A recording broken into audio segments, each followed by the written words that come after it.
don't know what love is until you've learned the meaning of the blues. Honestly, I'm very, very proud of Kameelah for what she's done here. It was a phenomenal exhibit. I've never seen anything like it. And I was very proud of the community, sharing their experiences and sharing their stories for posterity, because that's very crucial. It really is a great exhibition that illustrates the richness that is both the Muslim American experience and the Brooklyn, New York experience. I mean, you get it from very personal to very historical to very cultural.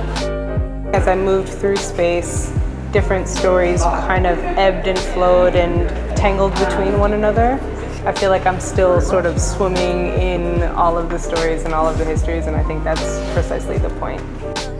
A beautiful documentation of the history of Brooklyn, the important role that Muslims played in shaping this borough, shaping this country. I don't know if I have the right words to describe just how powerful and moved I am by it.